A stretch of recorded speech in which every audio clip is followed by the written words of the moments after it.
greet everybody online, and then we'll go from there. All right, looks good there. Perfect. All right. Hello, everybody. Welcome to another camera class. My name is Saxon. I am your camera host. Today is July 3rd, and it is the first Thursday of the month, which means we will be moving into our Intro to Cameras class. This is the start of the month where we'll be talking about the very bare bones and intro level to cameras that we talked about in the beginning of June. Now, to give everybody kind of an update on this, first and foremost, my name is Saxon. As I mentioned, I teach these classes every single Thursday. We got 5 Thursdays this month, so I'll explain what we're doing for that, since we only teach 4 out of the 5. But really what we're looking here for is we're going to graduate from a smartphone. That's the idea of this class. You're either someone who just bought a camera, you're in the market for a camera, you're done using your cell phone, you want to understand a little bit more of what the next steps are and why you'd want to do that. And that's what I'm here to help and hopefully give you the idea for. So we're going to talk about the bare bones about cameras, memory cards, we're going to talk about the layout of buttons on your camera, and then we're going to end the class with lenses and a little bit about content creation. So this is one of the longest classes that we have in the setup of the next 4 weeks. So without further ado, let's jump into it.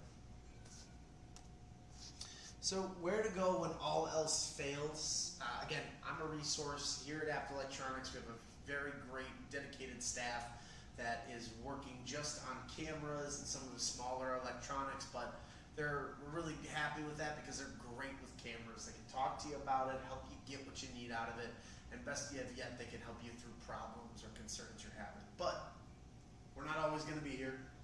So in that case, first thing I always tell customers is read your owner's manual. There's a lot of useful information on that, but what I like is that it shows you symbols in the book. From there, then it'll show you what that symbol does. So if you're like, what does this button that has the stacked squares do? I know that is your shooting mode or one of your priority settings for the speed of the camera. But if you don't know that, you don't know how to Google it, easy, go in the owner's manual, take a look. There is a great website out there called Imaging Resource. It's kind of like a Reddit for cameras.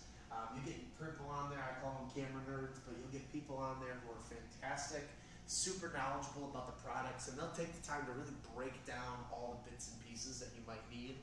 They even have a podcast, and that's what that symbol underneath is. Again, if you really get into cameras and want to know more, it's a fantastic resource too. Canon, Nikon, and Sony all have their own dedicated websites. Nikon's actually one of my favorite websites because it even breaks down focal length with a little dial tool where you can zoom in and out. It'll explain what the lens is doing and just show you on more of an anatomical level of what your product is up to and how you're able to get the results you're getting. So if you're someone who's very hands-on, you mentally need to understand what the thing is doing in order to understand how to use it better, I think Nikon's one of the best. But Canon, Nikon, Sony all have dedicated pages to your particular camera, what you want to know about it, all that good jazz. And then YouTube. YouTube is my personal favorite. I'm teaching on YouTube right now. If you type in 10 things you didn't know about your camera, the RX10 Mark IV, you're going to get 1,000 videos from all different people that will give you a top 10. They'll have a quick 5-minute video on how to use it. They'll have a 4-hour video on how to use it. It's really incredible when you get down to it. I fixed a whole bathroom, learned how to do plumbing and electric all through YouTube. Knock on wood, I still have a house.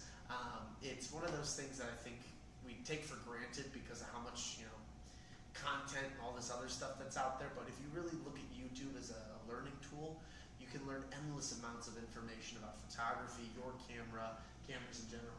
Hi there, welcome in. We just started. You can have a seat. So great resources to look into and good things to start taking a look at if you're brand new to photography and you're trying to learn a little bit more.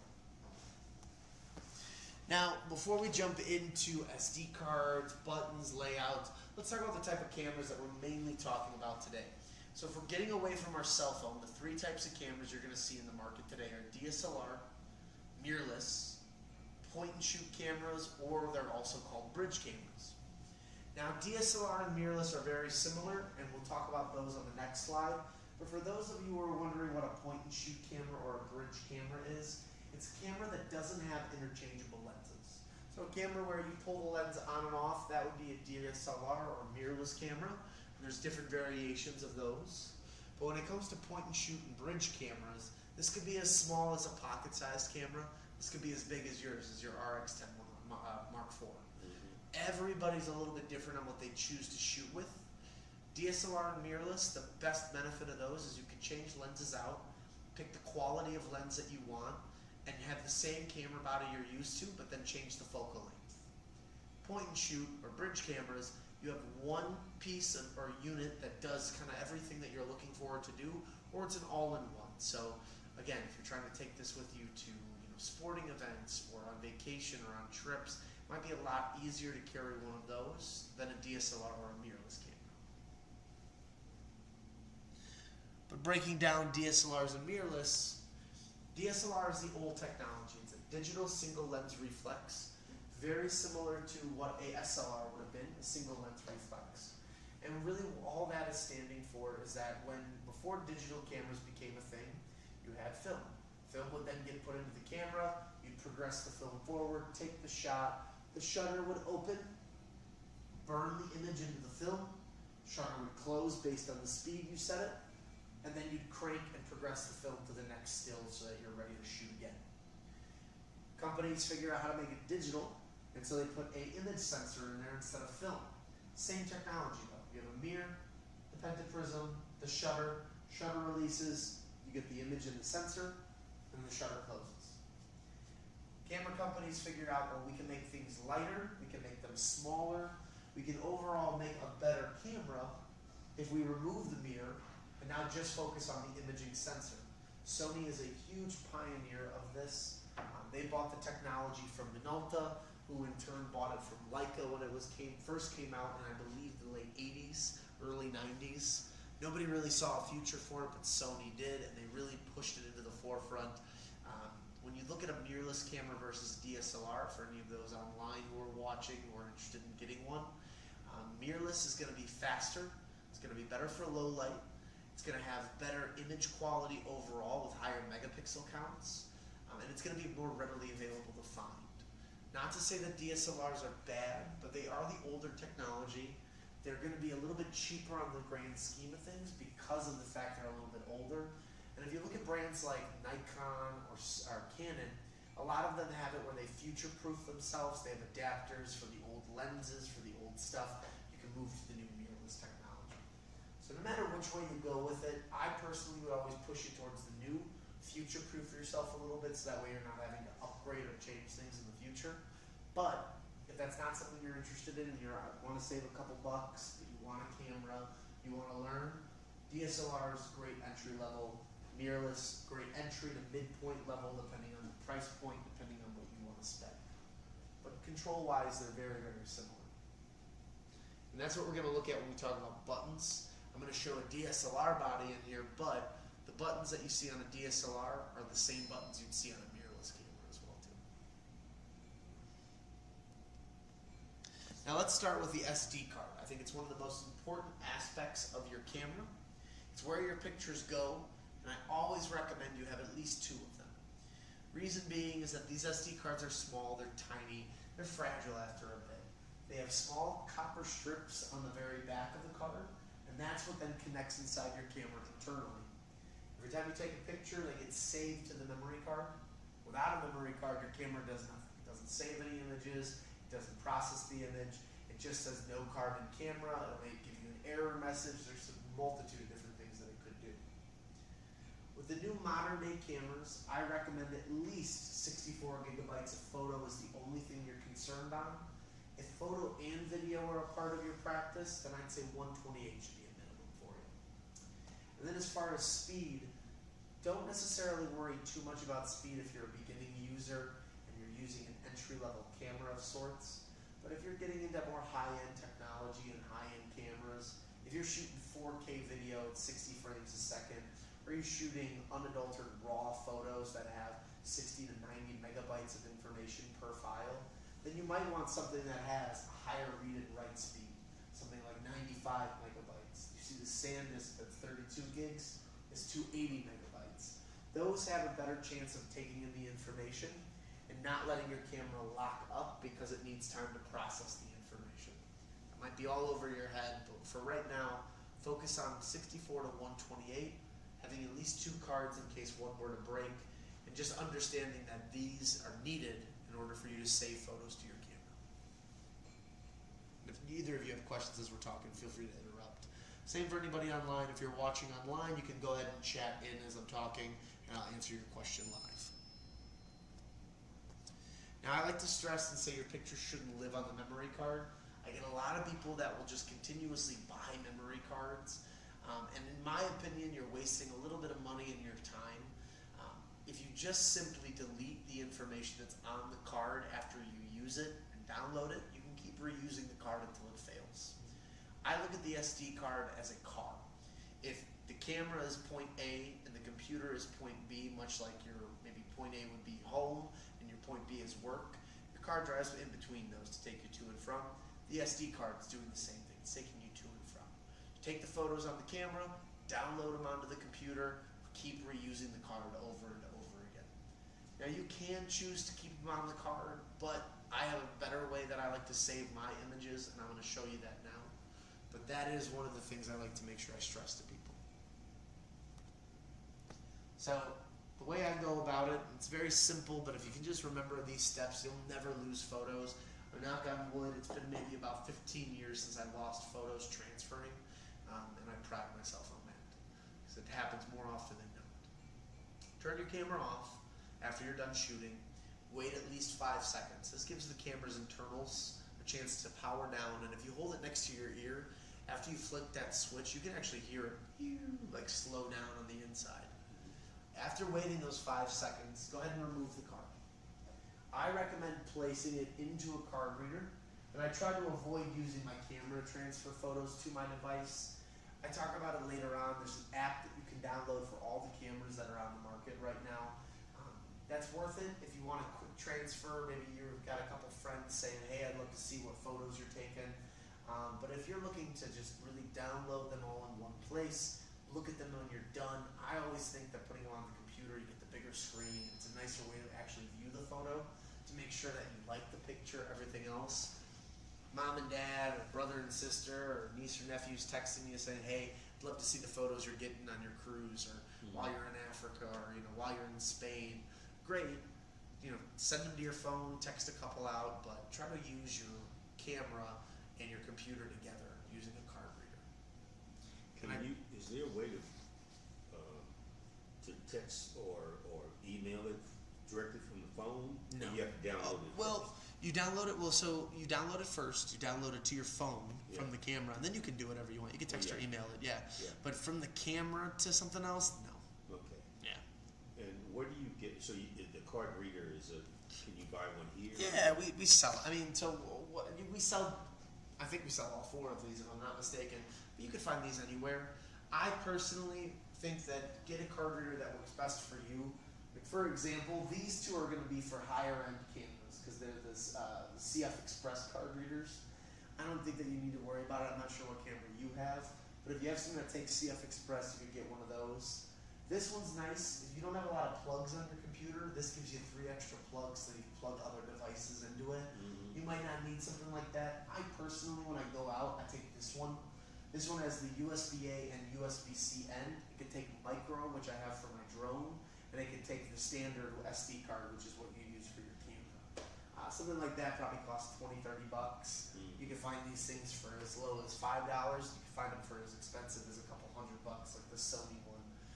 Again, everyone's a little different on what they like and don't like. Get a card reader. They're not that expensive, especially in the long run of things, and they're pretty easy to use. For most cameras, they just use the SD cards. Yeah, just the standard. Yeah, if you're gonna get the higher end ones, I'd say if you're in like it depends on the brand you're looking at. If you're in, let's say, the 2,000 plus or 3,000 plus range on camera, they might take CF Express cards.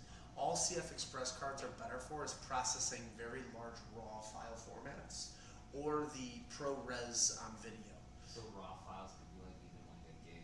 Not necessarily, no, not that big. But CF Express can basically do 1,000 megabytes a second. Whereas a standard SD card, I'd say a good average one does 90 megabytes a second. So it just depends on what you're shooting. I see.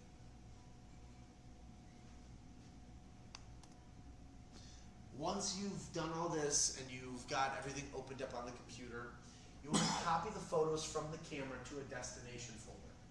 Now I strongly recommend don't move them, but actually select all of them, copy and paste onto the folder that you're choosing. When I say destination folder, I'm basically saying go on your computer and using Explorer or using Finder, so Mac or Windows, create a new folder. Label that folder whatever it is the event was. For example, I just did a shoot for the Hinsdale Animal Rescue. The day that I did the shooting for their video, I did it on, it was June 28th, and I marked it on the folder. So I said Hinsdale Humane Society, June 07/28/2025. From there then, I copied the photos to that folder, and now if I'm ever on the computer and I'm like, when did I do that Hinsdale Humane Society shoot? Or maybe I remember the date, but I don't remember what I did the shooting for. I can type that in, and the computer, using Finder or using Explorer, will narrow it down because I've put that into my search bar. I'm very anal about the way that I store my photos and my video. The way I look at it is that if a client ever hits me up, or if I ever want to find my information and stuff, it's a lot easier to find if I know where it's located than if I have to sit there and search through every single picture I've ever taken. This makes it a little bit more streamlined and simple. It's a quick way to do it. Now the next thing I recommend is to copy them to another place. Don't move, but copy. You can choose anything you want. I put a couple examples of an external hard drive, which is my personal favorite, Google Prime or Google Google Photos or Google Drive, and Prime Photos, so Amazon Prime. Those are all good examples of places. There's 2 cloud-based solutions and 1 hard drive solution. Again, everyone's a little different on what they prefer and they like. I like the hard drive because I like tangible physical items. I know where they're at all times. I don't have to remember usernames and passwords. But I have a lot of people that I talk to, customers included, that love the photos, features on Prime or on Google just because they can easily store all this stuff on there. If you put it on your iPad, for example, does it automatically go to the cloud? Only if you have photos set up on there. So if you in your settings of iCloud have it where it shows photos will go right to the cloud, then yes, all the photos you're taking will go right up there. Okay, but you have to move. Make sure that it's set on there. But yeah, it's easy. If you go to settings, click on your name at the top, click on iCloud, then you'll see what's turned on for your iCloud. If photo says yes, then you're good. Okay. Now, the next step is to eject the card before physically removing it. Never just pull the card out of your device. The card still could be in use. It's like when I said turn the camera off and wait 5 seconds. Ejecting it is the same thing. You're either left clicking on it, hitting eject, or if it's a MacBook, you're dragging it over to the trash can. What you're ensuring is that you stop the card from being used on the computer. This then ensures that your photos aren't still in limbo, they're not still transferring. Nothing's going on that when you remove that card, you're just preventing the risk of you damaging it, losing anything on there. It's just good for the overall technology's health. The next step is to format the card in the camera. Formatting will erase old info on the card, but you can also delete them while still on the computer. When you put your SD card into your camera, you should go into the settings, find the storage settings, and find the format section. You'll format the SD card, ensuring that the card is primed and ready for your camera. When all that basically means is that it's primed and ready. Let's say you take 100 or 200, or let's say that the SD card can hold 10,000 photos. When it's formatted, it'll hold that many. When it's not formatted, maybe it only holds 9,000. So give or take, it's not necessarily the end of the world if you don't format it before you use it, but it's strongly recommended because you're priming the SD card itself for the particular camera you're using. For me in particular, I have lots of SD cards at home. However, the SD cards I use them in specific camera models, and I never kind of switch from there. So every single time this one camera is being used, or this card only gets used in this camera. So I don't necessarily format mine in my cameras every time. I just delete them while they're still on the computer. Just kind of depends on where you're at, what you're using, but you have the option to do both. Neither one will damage the card. When you hit format, it would be interchangeable absolutely. Yeah, that part won't matter at all. You can format the card in the camera, and it'll still work for no matter what you plug it into. It could even be your phone that you're plugging it into. All you're doing is ensuring that when that card is in your camera, it's giving you the most amount of information or data out of the card. So it has nothing to do with the Windows or Mac. Okay, perfect. Fancy. So with images, because I'm a big image guy, to explain it all again, it starts with the SD card. That's going to be your primary source of saving your information. It goes into the camera. From there, then, every time you take a picture, it's downloaded and saved onto the card. We need to get the photos off the card and put them onto whatever else we want to. So we're going to copy them over to the computer. Once they're on the computer, that's the first spot that they're at. You know, again, worst case scenario, knock on wood, your camera or your computer could die, it could crash, it could be corrupted. You might never be able to get those images back. So having a backup for those images is important. A memory drive like this probably can cost you anywhere from $80 to $200, but you get that, it saves a lot of information on there, and you can do whatever you want with it, label however you want. You can also go walk around with this. I personally travel with one of mine, and I absolutely love it. Next thing you've got is a cloud-based solution. Something like Google Drive, something like Prime Photos. There's a few other ones that exist too. Those are all great resources, or great ideas to save your photos. And if you're not a fan of the hard drive, I do highly recommend the cloud. I don't use it. I'm not a big fan of it because I don't like remembering extra usernames and passwords. I've got enough garbage to remember. But if you're someone who can and it's easy for you and you're already using these services, you might as well. Google is probably the most famous of them all. Everyone knows about their Google Drive. Everyone's storage is running out at all times. But it's a great resource to save your stuff. The OneDrive is through Outlook, through Microsoft. If you use Outlook for work, you have access to OneDrive, so you can use that as well too. And if you're someone interested in photo editing or video editing or graphic design, Adobe makes their own cloud. And the best part is that with the payment that you make on that, you're also paying for things like Photoshop, Lightroom, all the editing software, as well as the cloud.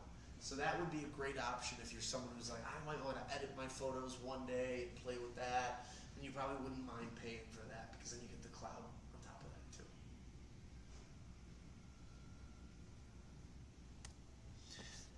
All right, tour of your camera. Now is the part where we get into the real nitty-gritty part. So if you want to take your camera out, follow along with this.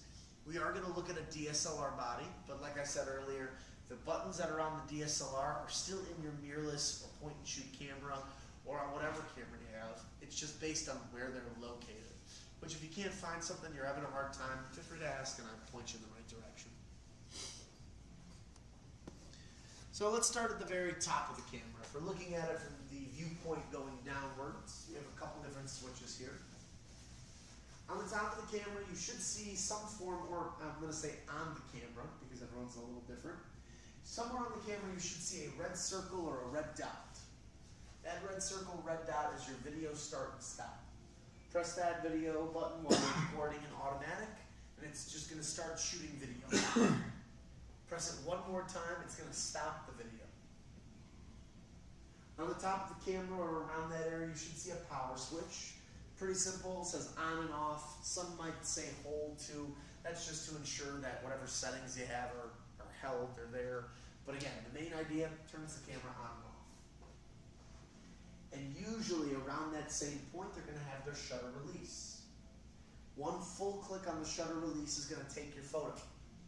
A half click, as long as you're in the automatic focus settings, the AF settings, then you're going to be able to start auto-focusing with the camera. That's the half click on the trigger. So full click takes the picture, half click down on the trigger will then do your focusing. And that's that shutter release. From there you might see a, kind of almost looks like a yin and yang symbol, but it should be a white plus in a black triangle and a black minus in a white triangle. That's your exposure compensation. When you're in automatic, you won't have access to that feature, but if you're in program auto or manual or aperture priority, shutter priority, you'll have access. All that does is it changes the exposure of your whole image and makes it lighter or darker.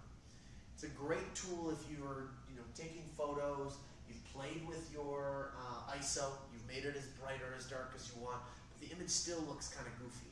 Well, then you can lower or raise your exposure compensation in order to get a sharper, better picture. Your mode dial. This is like the gear shift on your car. The mode dial is what takes you from, let's say it's the car, it takes you from park, neutral, drive to reverse. In the sense of this mode dial, you can get something as simple as automatic, which should be like a green little square or a green little plus symbol. If you're looking for it, typically it's on the top of your camera, and you'll see it on the right or the left side.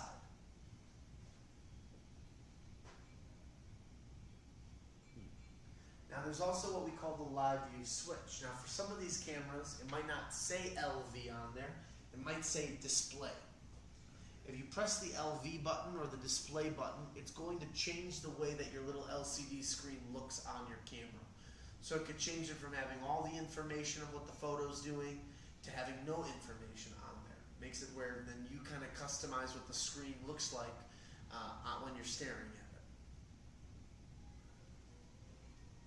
Then there's the command dial. So the mode dial, again, is how you change between automatic, manual, and all the other controls on there. The command dial is another dial on the camera. Now, we're only talking about automatic today, but next week when we do intermediate cameras, we'll talk about manual control, shutter priority, aperture priority. If you wanted to change the speed of your shutter, you might use the command dial. If you want to change the aperture of the camera, unless the lens has the ability to change the aperture, you might also use the command dial. And if you're changing things like ISO, or even your exposure compensation, when you click that button, you'll be able to change those numbers with the command dial. So what is an ISO?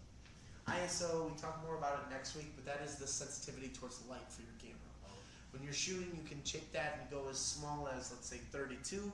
You can go about as high on some of these cameras as 500,000. All that's doing is it takes all the light that's available and then basically takes a sensor and makes it overly sensitive towards it or desensitizes it towards it. That then helps so that way when light radiates in, you really have the ability to play around and kind of make it look a certain type of way.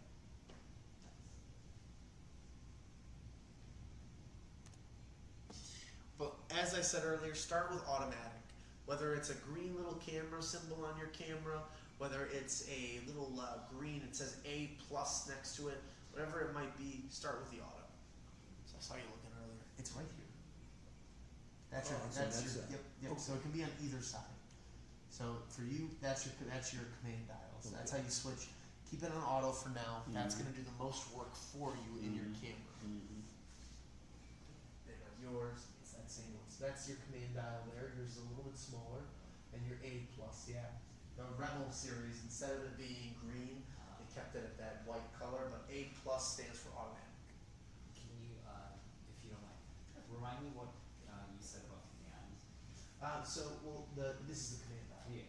Yeah, so you won't need to use it during automatic for anything. But if you switch to any of these modes up here, that's where then this will be one of your controls for your camera. Yeah. Typically there's that, and then there's sometimes another one here which you don't have.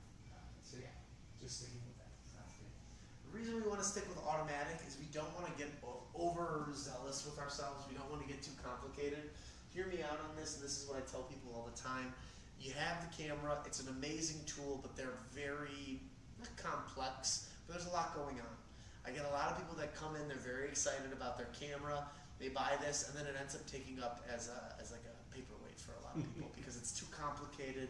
They bit off more than they could chew, and now they're just kind of scared to touch it because every time they do, they don't quite get the photo they want.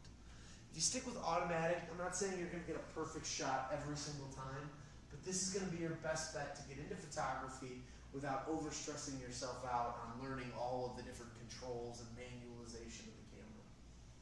That's where we're going to stick for today, but I do want to make sure you know a little bit more about those controls. The mode dial, again, like I said, is your gear shift. It has the ability to do everything that you're looking for. Now, you have an older DSLR camera.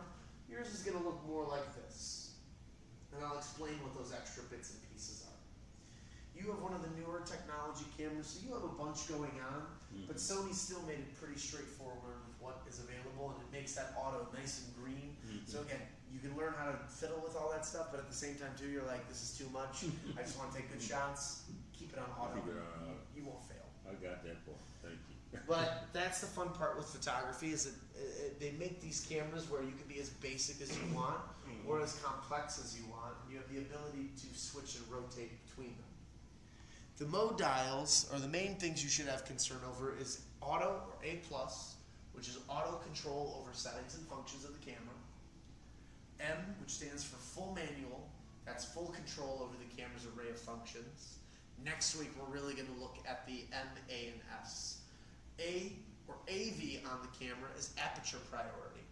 Aperture is what dictates your background to foreground separation. Also helps bring in more light or less light into the camera too. Shutter, S or TV, is the speed at which the shutter is opening and closing. You got someone who's running a cross-country track meet or something. You've got whales that are flipping out while you're on this cruise that are really going quick. Then you might want to use shutter priority because you can change the speed at which the camera's firing to get the picture you want. Now reminder, M gives you control over both of those. P is program automatic. Now it means that the aperture and shutter speeds are auto, but everything else is changeable. This could be white balance composition. This could be your focus parameter. This could be target recognition. This can be color profile. This could be ISO, exposure compensation. You name it, you have control over that. The best part is the constants that stay the same on this are your aperture and shutter. That's what the camera will do the rest of the work for you. That's the way you should think about automatic without getting too complicated. Is what you're concerned about is the picture. You just want to make sure you get a pretty shot. The camera then is smart enough to recognize that there's this much light. What it sees in front of you isn't moving very quickly, so it can dictate the numbers that your camera needs to get the picture you want. In program automatic, it's the same thing, but now you get to kind of play around and be a real photographer a little bit more. B is something that's been going away on most of the cameras. That's bulb.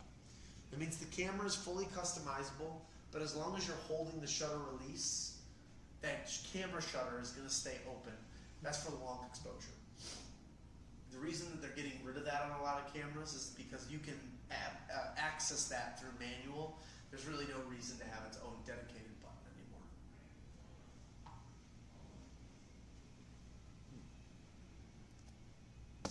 And then scenes. So on your camera, you have scenes. See, all scenes are is they're automatic. They're just other settings for automatic. But because the technology's older, this is the way that they did it. And it kind of didn't do what it was supposed to do, so people changed it. Think about it this way. The symbol with the flash, with the line going through it, means no flash.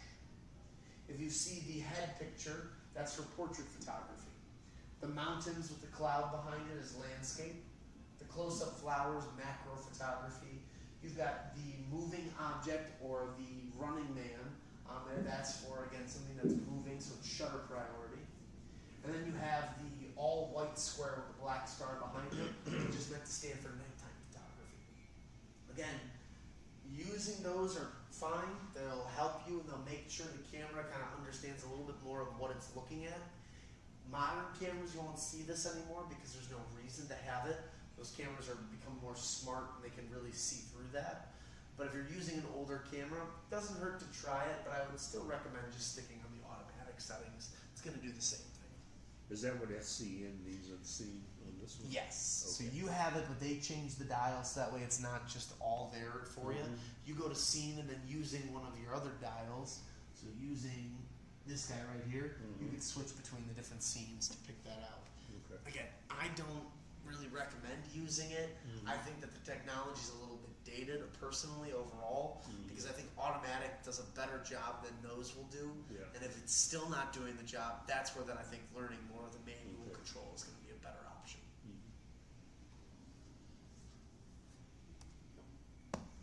Getting back into it, so if your camera has a flash, there should be a button on there for flash. If it doesn't have that button, you could be able to kick up the flash just using your thumb on where the portion of the flash is. but typically you will see a flash button somewhere on the camera. Click that, the flash will then appear. FN or function button. There are 3 weird buttons on your camera that you might notice. There's FN, I, or Q button. All of those are customizable buttons. They have settings on there that you can control and change, different features that you can unlock. They might also show as a C1, a C2, or a C3. All of those are just customizable buttons. As you become more comfortable with the camera, you can set certain attributes to appear when you press those buttons. So let's say you like to switch the focus parameter. You like to go wide to medium to spot. You can do that by pressing FN and then choosing which one. The zoom ring, so depending on the lens that you have, you might have a zoom ring. Rotating that lens from side to side will give you a wider angle to more of a portrait. And that's about really all that you need to know about that. Focus ring. If you're using manual focus, the ring that's in the front, and it could also be the ring behind the camera, some cameras are different, will give you the ability to focus in on the subject matter. Now, focus ring is great for video, because you want manual focus when you're shooting video, my personal opinion. If someone walks in front of your camera and you have automatic focus on, the camera's going to try to lock on to who walks in front of your camera. But if you're using manual focus, it's going to stay locked on to where you had it the whole time. Lens retract button, you'll see this on older cameras, but it's a button that locks the lens into place so it doesn't move around while you're traveling. If you don't see that, then the best way to think about it is your camera has an internal motor on the inside that's going to keep your lens from opening up in your bag. That's the thing you're the most concerned about. The most fragile part of the camera is the lens, and without the lens, you basically have no photo.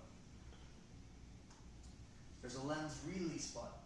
So if you have a camera that has interchangeable lenses, you hold that button down on the side, you turn clockwise, that'll remove the lens. Put a new lens on, match up their markings on there so you have the right setup, and then turn it counterclockwise until you hear a click. That's how you know the lens is now engaged to that body. And then we also have the drive mode button. So I talked about this a minute ago. That's the one that has the stack of squares or has a timer on there. That's how you control burst photography. Are you going to be, out seeing wildlife, or you're taking photos of sports or high action, whatever it is? You might want to play with the drive mode, because this gives you that ability. If you ever listen to movies, or you're watching the news and there are photographers there to take pictures of that, you ever listen and hear the cameras go to multiple clicks? That's what this is. This is your ability to change the camera from saying I want it to take one singular photo to I want it to take 10 photos in a second. That's how you change that. You can also set timers on there too. If you want to set the camera up on a tripod, back up and take a photo of yourself, you can usually set it between 5 and 10 seconds.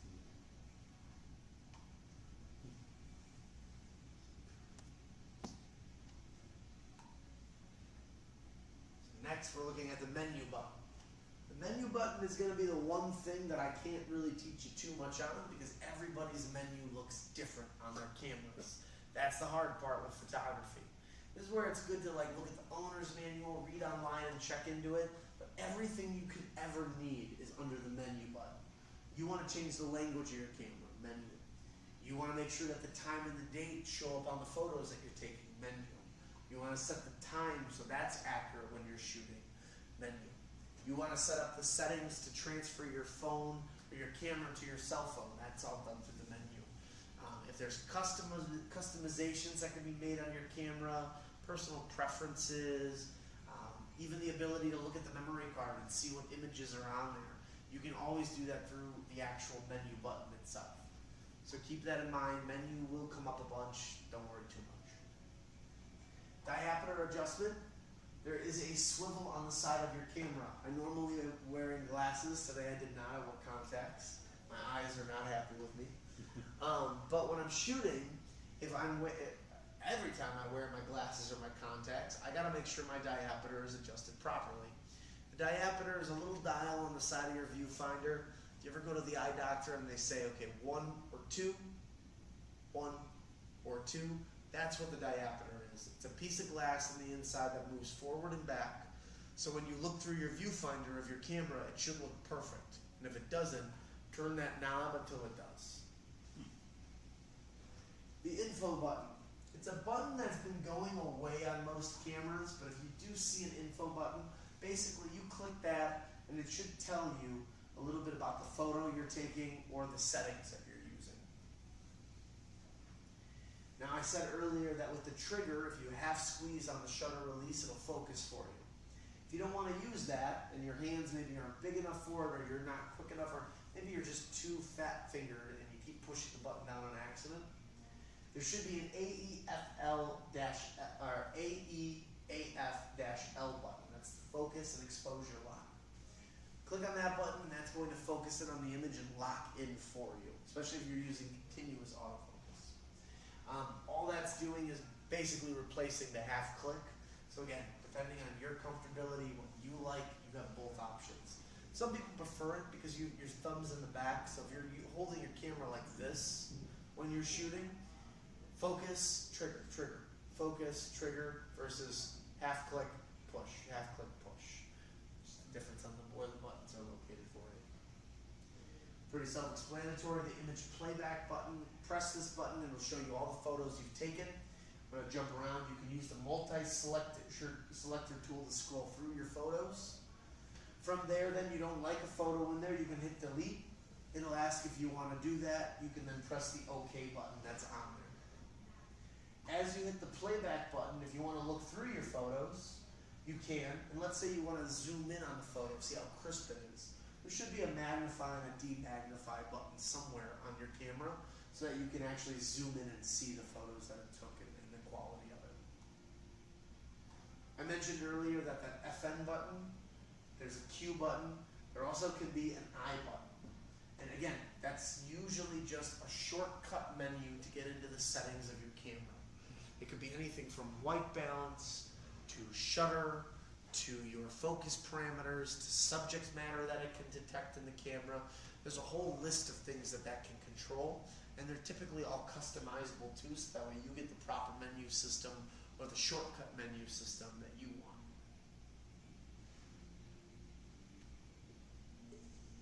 But that is basically the whole tour of your camera. Your cameras all have these buttons on there in some way, shape, or form. Now it's just finding them and practicing using them. And the biggest thing is just remembering where they're at. That takes time. That's not going to happen overnight. But if you keep shooting in automatic and you keep just trying to push yourself a little bit as you go, you'll find those buttons more naturally. And then you'll understand that I need to click this and this to get to where I want to be. But it's not going to happen overnight. It's the fact that you practice, you try, you screw up a little bit, and you try again. This is a photo. I remember I taught the customer everything I could. I showed them how to use it. They emailed me this photo. They were furious with me.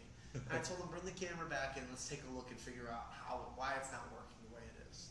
Customer had it on full manual. They just got this camera 3 days prior. It was one of their daughter's 21st or somebody's birthday, and they were all going out to have drinks. And she's like, every photo I took looked like this. It all looks like crap. You know, what do I do? And I'm like, well, you know, there's a certain saying I like to use, and I'll use it today. Sometimes it's not the baseball bat, but the baseball player. It's not that we don't have the right equipment to do what we are trying to do. It's the fact that we're not using it appropriately. Start with automatic. Become confident with you framing and taking clean, great-looking photos. If you can take a photo on your camera and say, wow, I like the way this looks. It looks good. It's great. That's the first step in order to get more and more involved into this. From there, then, you're going to start saying, well, maybe I can make my photo look a little more like this. What should I play with? And then you start investigating and trying different things, and eventually it hits. But as long as you have that safe net underneath you, that you can always go back to automatic, and the camera will do what you want, then you're good. That's the key there. Now it's just learning the manual control, manipulating the camera, so that way you get the best photo, or at least the photo that you're the most happy with. So your camera works, you just don't know how to work it. That's the way I like to look at this photo. A big thing to think about, and I bring this up, is that your camera isn't a smartphone.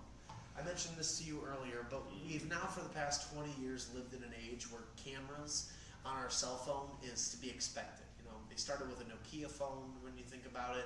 They've progressed so far into the iPhones. I'm on the 15. 17 comes out this fall, and they're already boasting that this is going to be the best camera that's ever been made on a phone. Our phones are great cameras. I'm not going to ever sit there and say that they're not.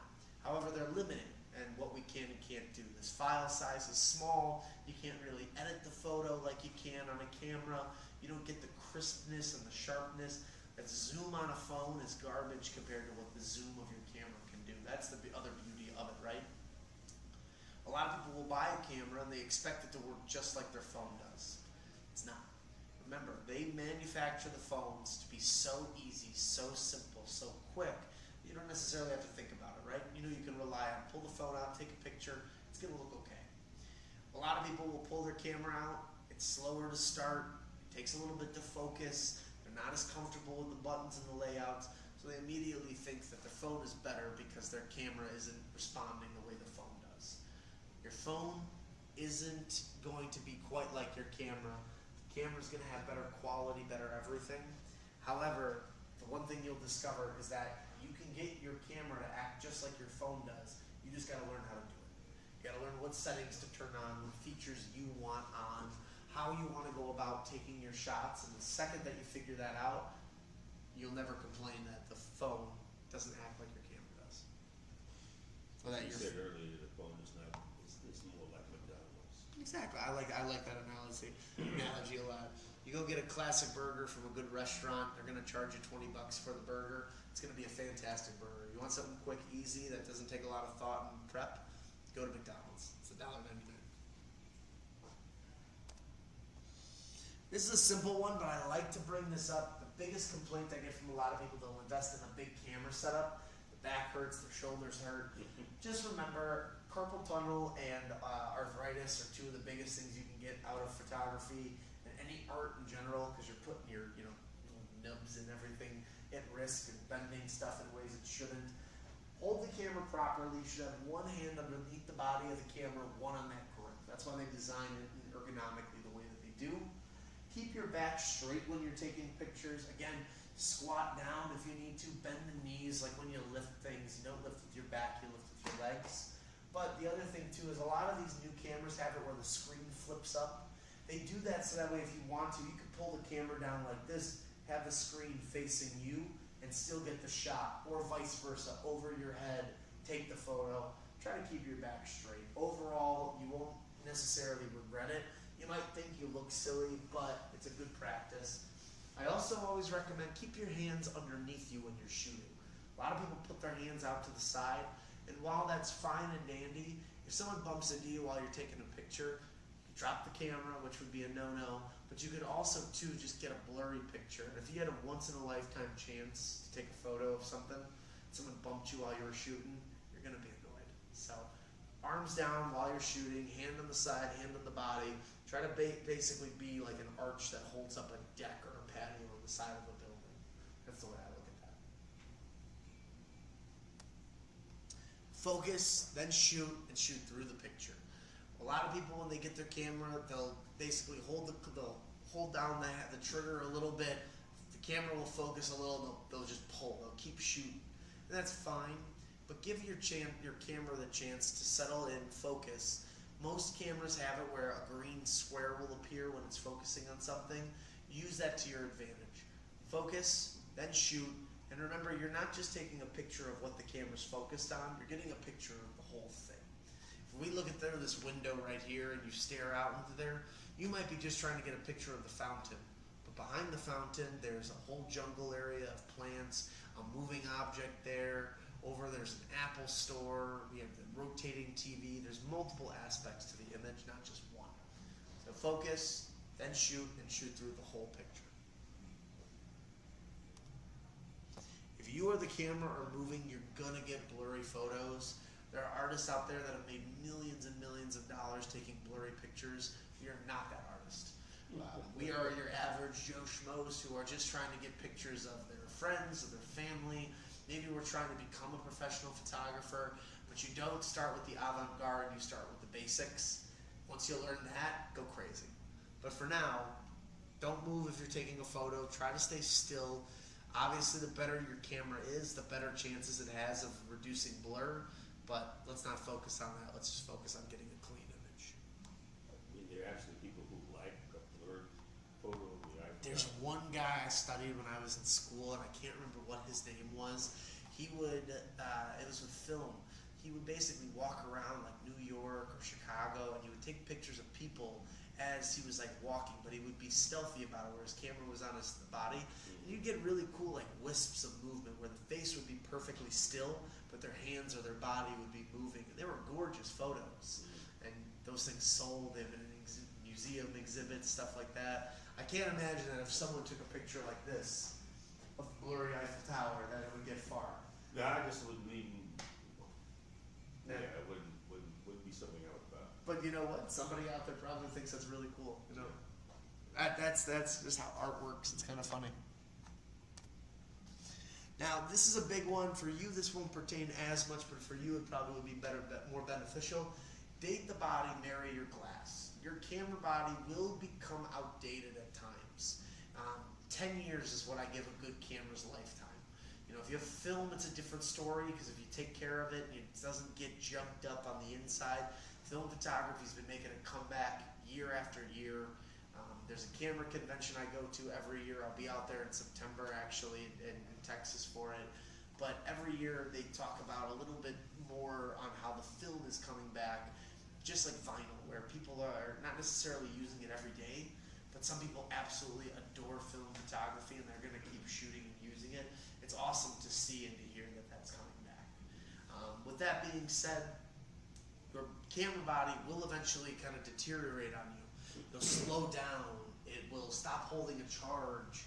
It won't take pictures as fast. It might have light leak that goes on where the bayonet and the lens connect and might leak in light.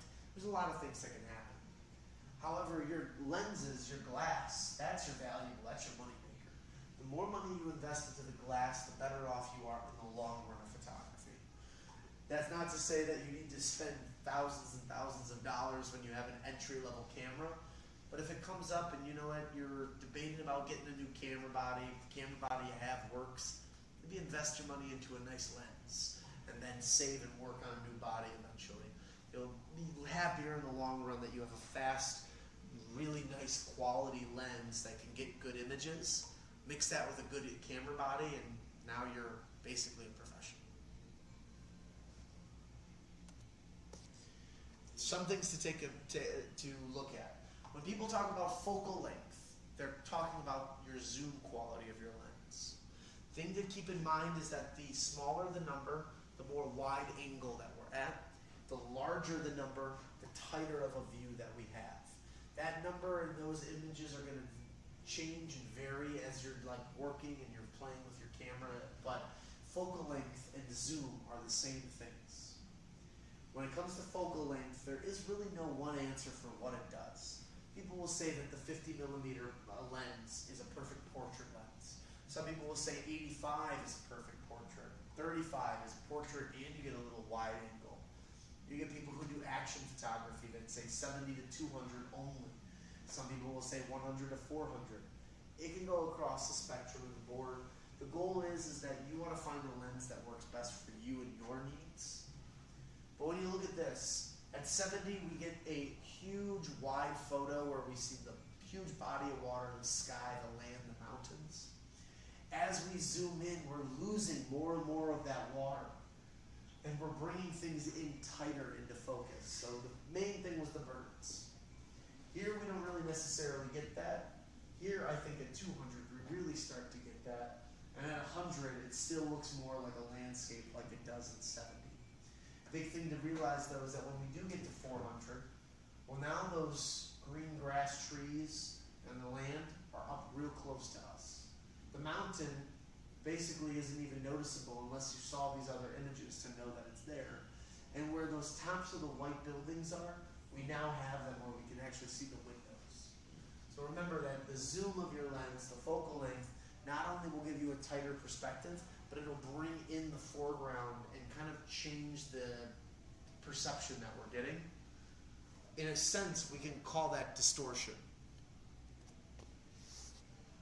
In sense too, we can also call it compression. So when it comes down to photos, depending on the subject matter we're taking, it can compress or decompress an image. Portraits are a big example of that. If you're taking pictures of people, 35, I'd say 50, 85 are that perfect range to be in. It won't make them look too fat, it won't make them look too narrow. And that the reason I say that is because think about human proportions.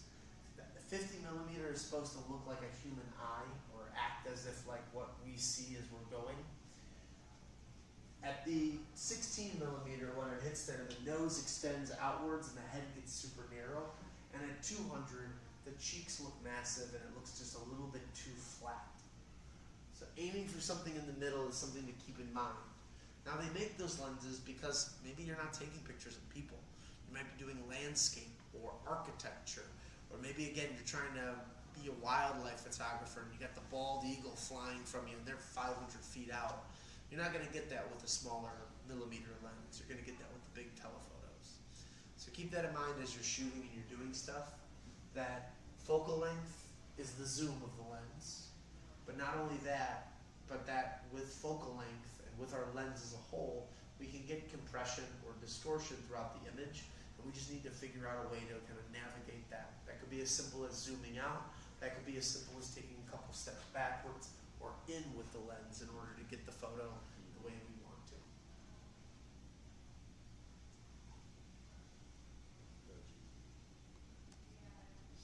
So here's some common lenses that you might see. If you go to the store right now, if you're here, you buy a new lens for your camera. These are typically what you'll see, and I'll tell you a little bit of what I recommend. So, the kit lens. This is by far one of my personal favorites. If you're brand new to photography, you buy a camera, I strongly recommend buy the kit lens with it. You could always trade this in later, sell this off, get rid of it, and also just keep it. But to me, a kit lens is a great starting point. It's not going to be great on aperture, which we'll talk about more next week, but it will still allow enough light to come into the camera where you get a great shot. But it'll also educate you on what you do and don't like about this, which I think is an important thing. You can sit there and listen to every photo expert that's out there. They can tell you to buy the same thing or a different thing, but you as the photographer need to use the equipment and actually go out and try it out. So unless you're, buco rich and you've got $1 billion stashed away and you can buy every lens that you want, share with me, because I have a bunch of lenses that I want. But if you're not in that kind of area, buy the kit lens, try it out, make sure you like photography as a whole too, but also experiment, figure out what you like and don't like about the lens. That'll help educate you as a photographer on what the next steps should or could be. The Nifty 50 or prime lens is the next one up. So if you're finding yourself to be more of a portrait photographer, or you're taking still life images or simple walking around images, a prime lens is a single numbered lens. This is a 50 millimeter. You cannot zoom with this lens. If you want to get closer to the image, you walk yourself up. If you want to get further back, you bring yourself backwards. Nifty 50 comes because this is a 50 millimeter.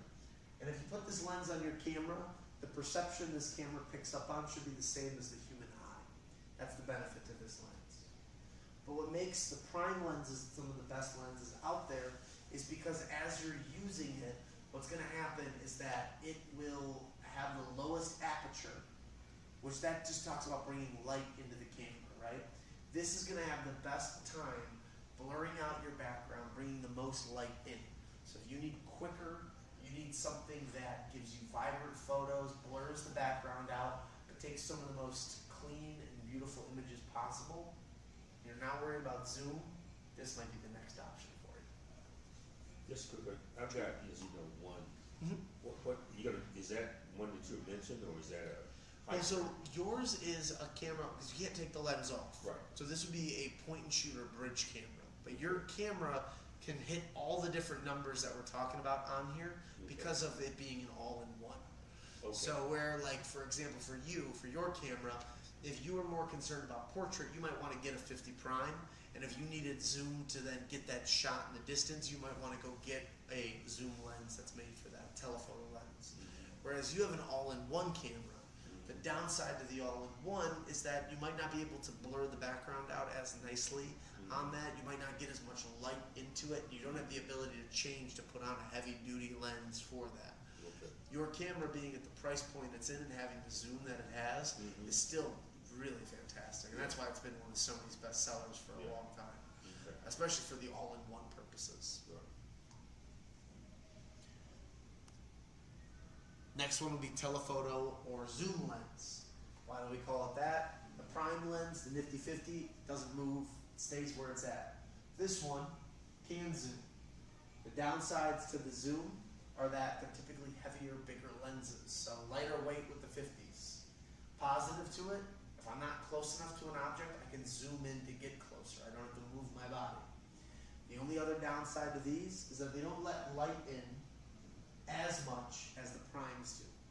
And that's a whole different conversation and story. I won't bore you with the details on that today, just for time purposes. But next week we'll talk about that when it comes to the aperture priority modes, where with lenses like this, the lowest you can get is 2.8. And you're still talking about a $3,000 to $4,000 lens. With primes, you can get one that only costs $400 or $500, and you can get all the way down to 1.4, which is a lot better than 2.8.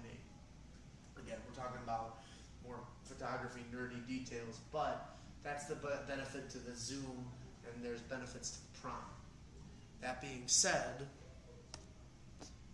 choosing between them, it really is a personal choice. At home, personally, right now, I have 4 lenses. I have a 35 millimeter, I have a 50 millimeter, I have a 24 to 70, and a 70 to 200. I use my lenses for different purposes, and I have different reasons that I might bring them out. I think about it with the environment I'm in, what will the weather be when I'm there, what's my subject matter that I'm taking pictures of, am I doing any video work while I'm doing this? Those are all the details that I think of constantly, that when I do think about that, it then goes into choosing what lenses I'm bringing. Just to summarize it here now though, a 50 or a prime lens, no zoom, lighter weight, better aperture, so more light or less light that can come in. Downside to those is if I want to take a picture of that item and it's too far away, I gotta move myself, or I have to move myself backwards. Zoom lenses, I don't have to do that. I can get a distance shot without editing, without changing things. It all comes from the lens. The aperture isn't as good as the prime, so I might not get as much light, might not be as fast. And it's going to be a larger lens, maybe a little more cumbersome that I got to carry around with me. Pros and cons to both. Both have different use purposes, but the nice part is that you don't necessarily have to choose one of those right off the bat, because you can start with that kit lens, familiarize yourself, and then upgrade into these as you go. You might figure out that you need one more than the other. And for people that don't want that, there's the travel lens, which is kind of what you have on yours. Yours is that all-in-one. This is an all-in-one lens where you get, a small number like 18, and you can zoom all the way to 135 with this. Is the aperture that good? Can it let a lot of light in? Not necessarily. But I get guys who are like, my family and I were going on a safari. You're in Africa. You're gonna have beautiful sunlight. It's gonna be coming down. You want to just see the lion chasing the gazelle. You probably don't need to bring the $3,000-$4,000 lens with you. Buying this one, which probably retails for, it's still not that cheap, but $800, but can do everything the other ones can, and then some. It's a great option if you want to just carry one lens with you, not have to have multiple. Quality goes down, but ease of carrying, ease of travel goes up.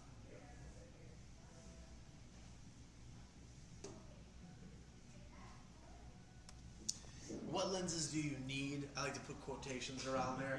Remember with photography, unless this is your career, your livelihood, you don't need any of this. You want this stuff, which I think is the cool part with photography. Also the downside to it, right? Because it can get very expensive as you keep adding this stuff up. I joke, when I was in college, one of the kids I went to school with, she would paint with like ketchup and mustard. And her paintings were amazing. Like it was the detail, the color, all the stuff that she could get. You can't really do that in photography. The better the equipment, the better it shows in the final photo versus you having entry or hand-me-down equipment that's 20 years too old. Like, it is an incredible different art form when you look at it. But it's funny. I find that with photography, usually the more you invest in it, now it does come down to you learning how to use it properly, but you get some really cool results. What do you actually need? I put the air quotations because, again, you don't need any of this stuff. You want it. But if you're going to sit there and say, I have unlimited monies to spend, Saxon, what should I buy? I'm going to tell you to get these three. Get a prime lens of some sort. The tried and true favorite is that 50 millimeter prime. Everybody loves it. It's the personal favorite. It's the crown jewel of photography when you think about it. One of the first lenses ever created was a 50 millimeter lens. From there, a 24 to 70. Your 50 is your perfect portrait. You want to get a picture of the missus, yourself, your family members. You want to blur things out. Take a beautiful picture by the Christmas tree this year, the fireplace, whatever it is. That's going to do it for you. You're walking around downtown Chicago. You want to get pictures of architecture. Maybe you want to zoom in and get a street photography photo of a couple having an embrace in the middle of the sidewalk. Whatever it might be, the 24 to 70 would be a great option for that. That's your street walking lens, your everyday lens. But now let's say that you're walking through Olympic National Park in Seattle. You've got beautiful trees and distances, and in the water across the way there's a boat, but you can't see it with the 24 to 70. Now your big telephoto, your 70 to 200 comes into play. Now you can zoom in and basically sit yourself on the boat's mast. Each lens has a different purpose. Each has a different focal length. But as you practice and get used to it, you'll kind of discover what lenses will work best for what environment you're in. This would be my trinity, though, and this is what I own. I also own a 35, and a 35, in my opinion, is a great in-between for these two. This lens that I have here, the 24 to 70, is bigger than my 50. It's heavier, too. It's a street walking lens. It's great for everyday photography, but it's a lot to carry around with me every day. So sometimes I like to have a 35. It's a little smaller than my 50. Can still take a good portrait, but if I take 10 steps backwards, I can get a whole building in one shot. It's a gorgeous architectural photography lens. So again, depends on what I'm taking photos of, depends on the environment I'm in, but if I had to go out and say 3 lenses for the rest of my life, these are the 3 I would choose. Last couple things here. Use the timer and camera app that you have. Every camera has their own. For Sony, I believe it's the Creator's Edge. I don't know if you have one on yours considering the age, but if you did, I believe it's the Canon Creator app. Download it, transfer photos to and from your camera. You can edit on these apps too. They should have a little editor on the inside. But the nice part is again, if family's poking and being like, hey, send me a couple pictures of you on your vacation, on your safari, on your trip to Spain or Portugal, you can do that really easy without having to go home, set everything up in the hotel room, and go from there.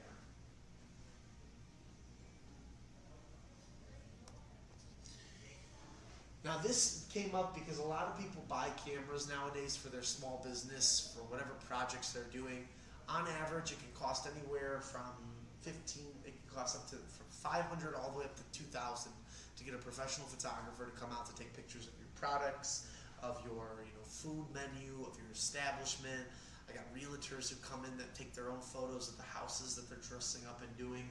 Rather than going through all of that and trying to get someone to come out and do that, you can do it yourself. It comes down to having 4 quality things, or at least considering 4 different aspects. Video and photo quality, proper lenses, proper camera body and settings. Might seem simple, but look up your people who are doing what you're trying to do and copy them. It seems silly, it seems stupid, but most artists start by copying what they love. From there, then they develop their own style, their own intuition, their own form. And that's what you kind of want to think about when you're doing it. Stabilization plays a big part in this. If you have a shaky hand or grip, it's going to show. So look at stuff like tripods or gimbals. Lighting. Natural lighting is always king. The more sunlight you have, the more you can turn it down. It sounds goofy to say, but more light is better than no light because you can always on the camera update and change settings like ISO. to make your camera less sensitive towards it if it's washing out your photos. But if you don't have that, studio lighting is great, which we talk about in the advanced photography class, including on-camera lighting too, like a little softbox or a flash. Any of that stuff works. Microphones. Your camera has a microphone on it, but it's not the best sound quality. It's like your TV. If you buy a new TV, you notice that the sound is kind of bad on the TV. It's because you probably need to put a soundbar on there. Cameras are similar. They got microphone setups you can buy, all this different stuff. What's cool though is if you're into this stuff, a lot of these companies make a kit where you don't have to spend a lot of money. You get a microphone, you get a grip, you get, an SD card or a remote or, whatever else it is that you might need without having to spend an arm and a leg. Again, same idea. You start with a kit like this, you upgrade as time goes on. I will tell you now, I'm not a big pusher. I don't like to push accessories on people because sometimes you think you need something, you don't actually need it. So I'll be very honest with you. If you can get the top 5 of this honestly, there's not much you need unless you become more advanced. Get a camera bag. You spent all this money, whether it's a $200 camera or a $5,000 camera. Buy a bag, protect the equipment that you got. You travel around with it, it gets banged up, at least it's protected inside the bag. Get an extra battery. If you forget to charge a battery, which I've done multiple times before, at least then you have another battery that's ready to go as a backup. Memory card, same thing. If you drop your memory card while you're going, break something on there, at least you have a second one in your camera bag that you can swap into the camera and start using right away. Lens cleaning kits. Your lenses are sensitive. Again, you can have an entry-level lens, you can have a really high-end lens. Using your shirt or your sweater to wipe the lens of dirt or grime, it'll be fine the first time. It'll be fine maybe 100 times. But every time you use something that's not a microfiber cloth, you're creating micro little scratches on there. Eventually that's going to affect the focus of your camera. That's going to affect the quickness of it, the light, the clarity, everything. I've seen some really bad, messed up lenses that don't take good photos, and the customer thinks it's fixable. It's not. You put your lens through the ringer. It's over. And then a strap. It sounds stupid, but they make straps that have quick releases on there. They make them with extra padding. If you have a camera, you don't put a strap on it, you're probably more likely to leave it somewhere and forget you even had it. If you can just have the top 5, you're good. Other than that, tripods are great for stability if you need it. An external hard drive if you're not a fan of using cloud-based solutions to save your photos. Filters, those are great too. If you have questions on those, I'll talk your ear off on that. If not, additional lenses like what we just talked about, and classes and workshops. If I can give you any piece of advice on my end, be a forever student of photography. There's going to be some new camera, some new design, something new and cool that comes out that you've never seen before. If you turn your eye towards it because you think it's not going to actually take off, then it's kind of silly. That's what people did with mirrorless cameras. Now mirrorless is #1, DSLRs are going away. So it's stuff like that. I think always be a student forever as long as you can. This is my favorite quote, and I put this in every single class, or at least in this class, every time. The bitterness of poor quality remains long after the sweetness of a low price is forgotten. Take a deal when you can get a deal. Everyone likes to save some money, but always think about it this way. If there's something that you want more than anything for photography, for cameras, you've researched it, you've looked it up, you come in and they say, no, I don't have this, but I have this, and it's similar. Think about it. Think real hard, because it might be similar, but it's not what you wanted, what you had planned out. And if it means you have to wait a little bit, save another paycheck, or maybe just, keep an eye out until it comes back and it's available again, I'd highly recommend it, because eventually you'll be giddy over your new purchase, and then eventually it'll be sitting there, it'll have 3 layers of dust on it, and you haven't touched it in a decade. So I think that's all I got for you guys. Next week is intermediate class. For anybody watching at home, I did say that there's a little bit of a different schedule this month because there's 5 Thursdays this month. So today's the 3rd. Next week is the 10th. We'll do intermediate. The 17th will be advanced. We'll take the 24th off, and then the 31st, which is the final Thursday of the month, will be the beyond the traditional cameras. But again, you guys can contact me if you have any questions. My phone number, email are available. I'm here every day except for Tuesday, Wednesdays. So if you want to deep dive on your camera personally, I'd recommend coming in on those days. We can sit down and brainstorm a couple things on there. Other than that, yeah, I'll see everybody next Thursday. If you have any questions now, feel free to ask. I need you to show me how to put this on I gotcha. and where to plug this in. Simple enough. Alright, so on the bottom of your camera, Yeah. there is the battery port, Yeah, and your camera's different, so it's not there, it's on the side. So right here, we push up, open, and now the SD card's there. so this is where that goes, so. Yeah. Yes. Hopefully we can do this.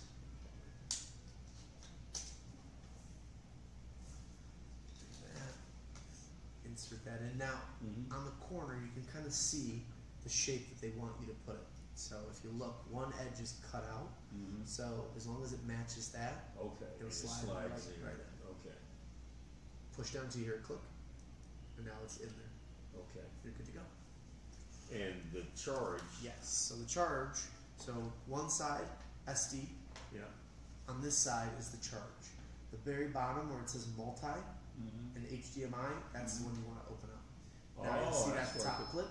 Somehow I saw that, I didn't think I could get it in Yeah, there. it goes right Okay, it goes in there like Now, that. cool part Okay. is when you're charging it, there's a little circle right next to it there. That'll Mhm. shine orange when it's charging. Mhm. It'll go full green when it's done Yeah, charging. charge it. Cool part is with the card reader, right? Mhm. If you don't want to get a card reader quite yet, you want to make sure everything you like it all. Mhm. You can just take this, plug this into your computer, and just download the images that way. You can also Okay. charge via the computer this way too. Oh, you can? Yeah, you have both Okay. options. But they give you this so that way you have both options. Okay. This is super easy to plug into the wall if you got an outlet that's free and not on the floor. If Mhm. not, you plug it in somewhere higher. Yeah, I use my iPad. I don't think I can plug that as a plug. You like can that. get stuff like this. Like I have this Oh. little adapter that I use for my computer, so that way I can have all my stuff hooked up to it. Mhm. That'll plug into the bottom of the iPad, and then it'll Mhm. turn into like 3 or 4 different plugs. So you can Oh. find something like that. Okay. Yeah. Yeah. But again, if you don't want to complicate it, have all this extra stuff, that's where having a camera bag's nice, because then you can just put all this kind of into a camera bag when you're Mhm. ready to use it. Pop, pop, pop. And do you sell all that stuff here? Yeah, my Okay. guys by the fish tank will be able to take care of you Okay. on that. So yeah, Alright. head down there if you want, and then Yeah. talk to them. They'll I'll point be you in that back. direction. And do that. Nah, Okay. Other than that, anything else you can think of? Now, right now, I'm gonna go and study, and I may Keep- bug you a little later. That's totally fine. Practice. Got it on automatic, and Yeah. other than that, I mean, this is a fantastic camera. You'll get especially for what you're going to use it for the Mhm. cruise. Mhm. This thing is so powerful for what it's worth. Mhm. And it's a bummer. Sony and just announced that they're discontinuing this model, but they've announced too that they don't have another replacement for it. Well, that's one of the reasons I got the last one. I think that was Yeah. on the display. Yeah. And the guy was explaining that to me, but they're not gonna replace it. No, not yet. At least nothing that we're familiar with. And this thing has been. I mean, when I first started, I'm gonna actually move you over to change a couple settings for you, Mhm. just so you know. Manual focus, autofocus, that's all right there. Mhm. If you go DMF or MF, that means you gotta control the focus yourself. I moved you to C, which is autofocus continuous. Mhm. When you're using the camera and you hold the click halfway, it'll Mhm. focus in on the image really well, Yeah. and it'll continue. Yeah. And if you move, Mhm. it'll continue to focus for you. Focus. Okay. You don't like that, you can always hold the AEL button. That's what I was telling you during the Mhm. video as well too. Mhm. But other than that, You shoot and go. you should be shoot and go. That button pulls up your flash. Mhm. Ah, I didn't know that. Okay. That little guy right Okay. there. Sony Ah, prides itself, okay. it's great with low light, so Mhm. for the most part, it probably won't throw that flash up. Yeah. So if you really need it, just good to go. Okay. So that okay. So if I need it, then I can. If I think I need it, I can hit 100%. that button. Yeah. Okay. Yeah, keep Alright. playing with it, keep practicing. I'll That's keep all I can really practicing. tell you. Hey, that's all I need. Thank you so Good stuff, much. absolutely. I appreciate it. Anytime. Let me know if there's Thank you. anything. You got my Yeah, info. I got your stuff, and Yeah. I'll be back for some other reasons. So I'll bring the Beautiful. camera with me. Awesome. Anytime. Sorry, Tim, you may have other questions, but I'm. You got any questions for me? I'll probably play around. Yeah. it's a yeah, lot. you're like me. You're gonna play with it first, right? Yeah. Figure out what's going on. The intro class is a lot, just because I'm kind of throwing the book at you, but I try to really keep it it so simple to say that automatic is your best friend on this stuff. Don't be afraid. I get a lot of people that they'll say they'll nitpick. They're like, wow, what's the point of buying a camera if you're just gonna keep it on automatic? It's still a better quality than the phone is. So you're already getting something nicer there. It's just again, if we're so conditioned to the phones now that you gotta consciously sit there and change and update. So.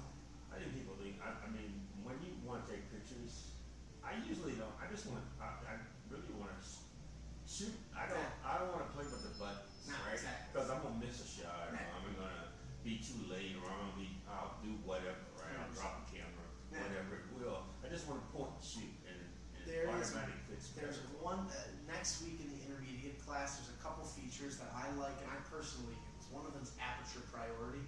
This is the last thing I'll say before I let you go. But aperture priority, all you're doing is controlling the aperture. And the aperture to me is the most important part of the camera's internal kind of settings. Because that's how much, that takes the iris of the lens and makes it either real small or real big.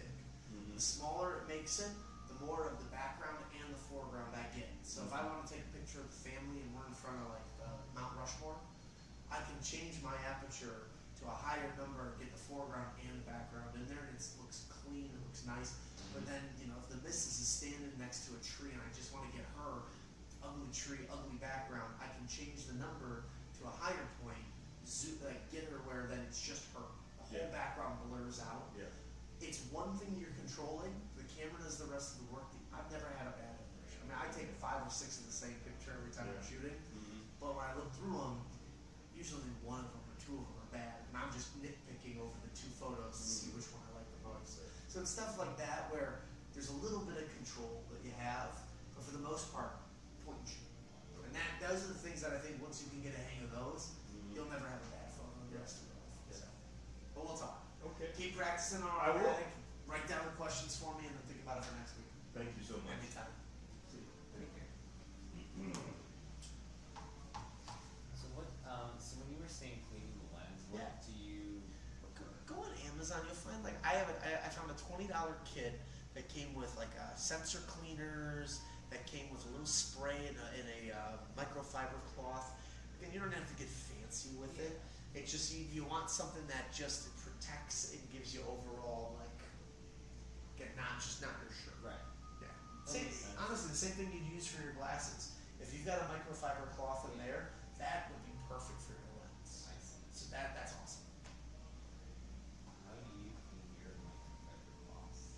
I They say don't like put them in the washer. Yeah. But I'm like, how do you even clean them then? I don't. I just honestly chuck it when I'm done. Right. I usually give it about a month's time. It depends on how often I'm using it. Yeah. I like to use white cloth specifically because I can see how dirty and how raggedy it gets over time.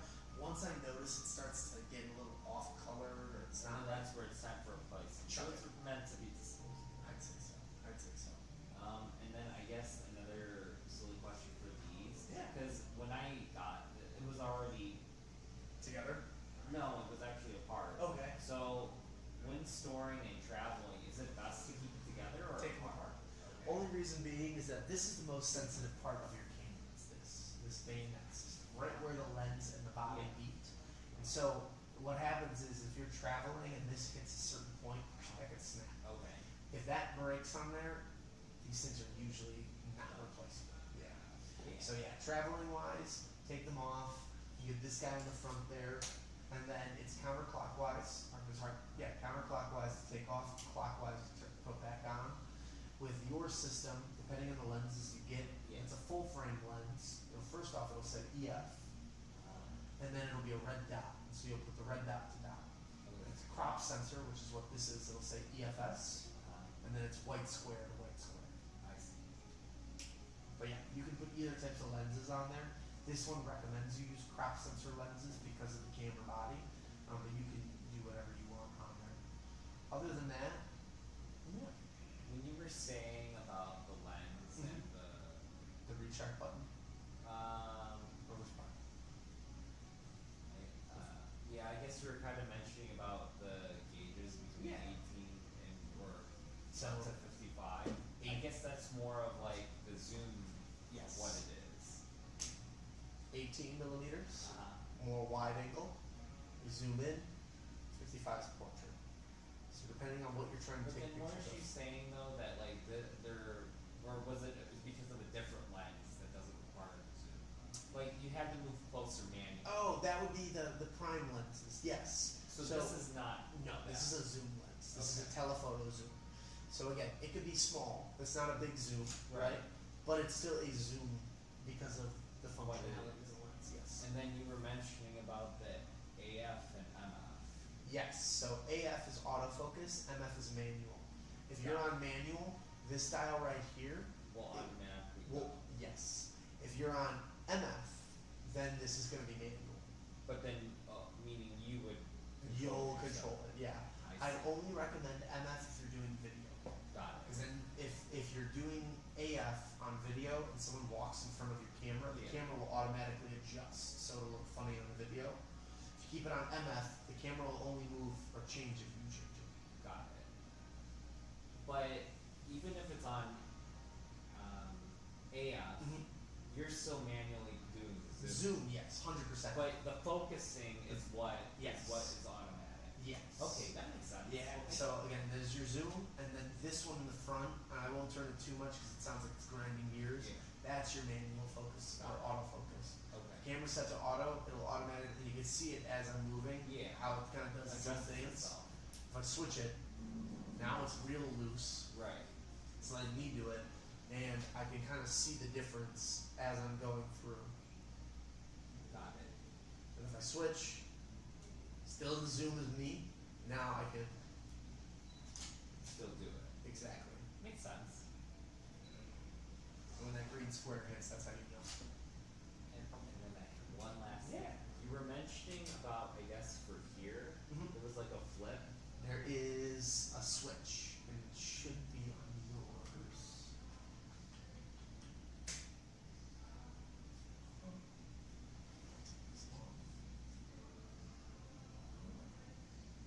But if it was there, what was that for again? Diameter. So for your eyes, you can adjust it to make sure that you can see through it properly. I see. You might not have. This is an older model, so honestly, you might not have. But it's fantastic. It's great condition. Yeah, you do not have that. So you don't have to worry about it. Sounds good.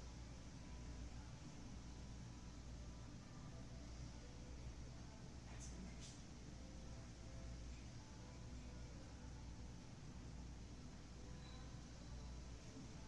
Man, it looks crazy. Wow. Never seen that before. Anything else you can think of? No, not at the moment. But it was very informative. It's Yeah, great. good. I'm glad you enjoyed. Yeah. That's what I'm here for. Let's see. What's the house? Oh, Jeez. it was on your dock. Oh my god. Wow. So yeah, so I mean just fun fact on my end. So this is the Rebel T100. This was the model that then got replaced by the Rebel T50. Oh. Then that got replaced by the Rebel T5. Oh. So this is older, which is actually kind of crazy, but like condition, everything. I mean, did you get this guy used, or did you have you had This this? was new, like just haven't opened it. Really? Yeah. Wow. That's cool. That's awesome. Awesome. But it's always good you said, because then you were mentioning about filters, and I'm like, oh, Yeah. there are a couple in that kit Yeah. that I had. I can bring filters in when you're ready, and I'll tell you exactly what they do. Okay. But you're traveling with the lens, what I always recommend, and I'll show you real quick. I like to stage everything, get it ready. I like to hold the camera upside down, because I don't want dust to go on the inside. So what I'll do is I'll go down, put that on top there, and then just get this, and then usually it's dot to dot or square to square. Got it. Turn, now that's on to protect, and now I can readjust this.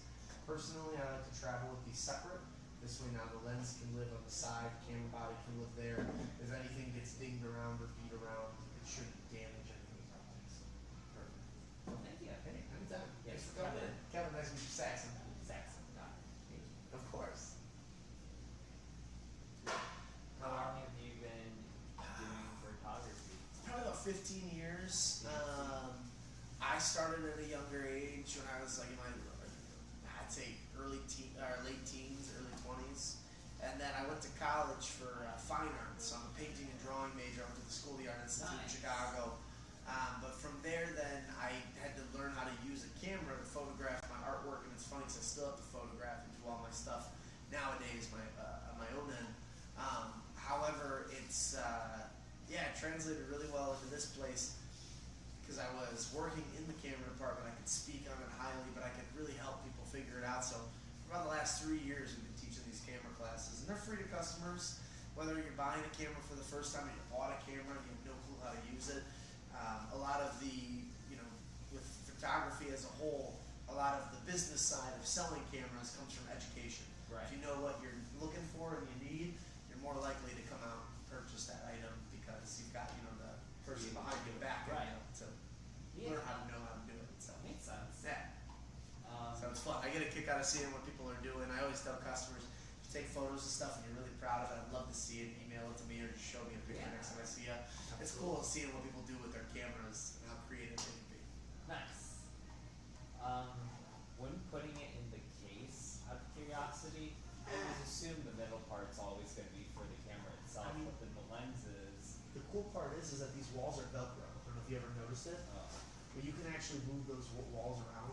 With most camera bags, they do it like that, whatever way works best for you.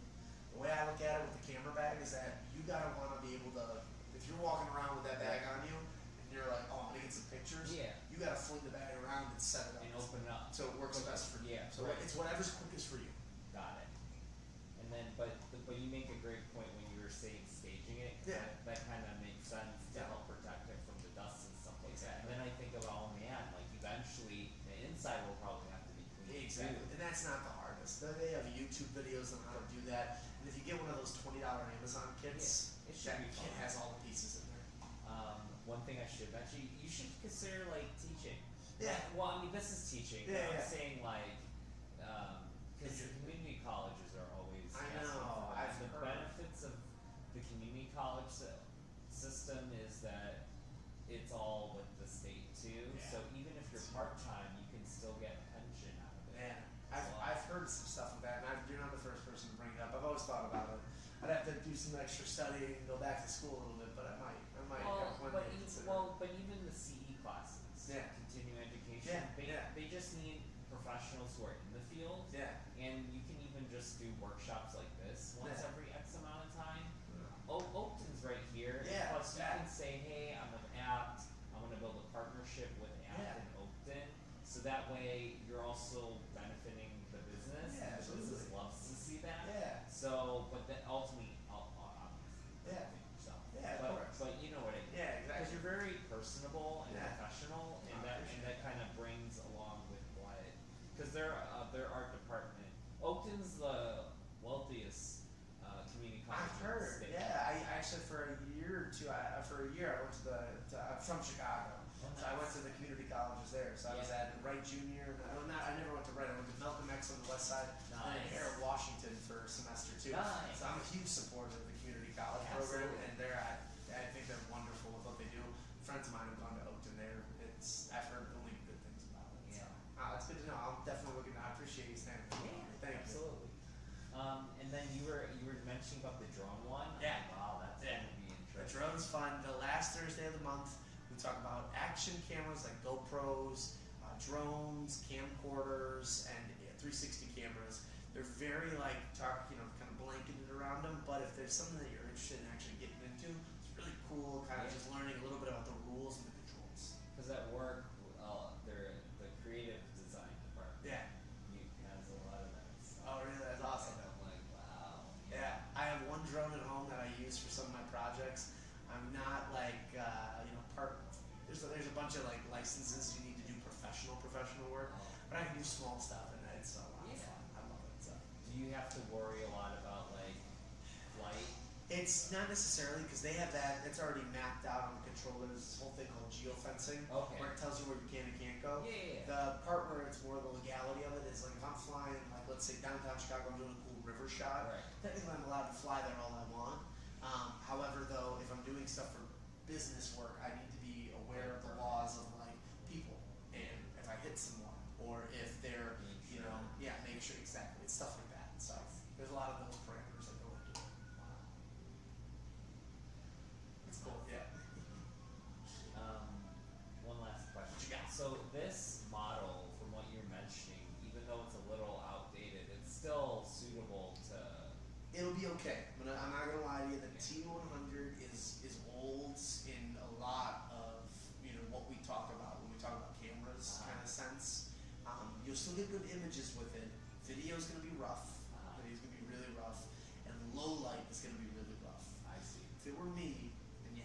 flexibility, I might try to look at some of the mirrorless models and upgrade. So you could trade that in. It's older, you won't get much for it, so you maybe be able to keep it.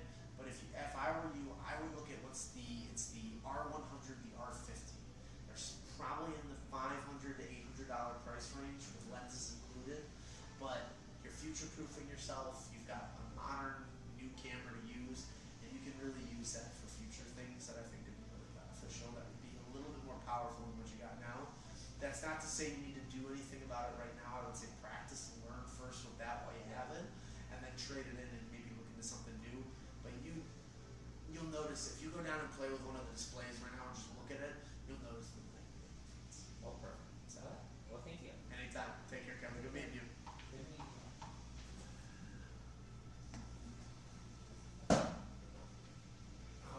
Okay, alright. Well, it doesn't look like anybody on the line has any questions for me.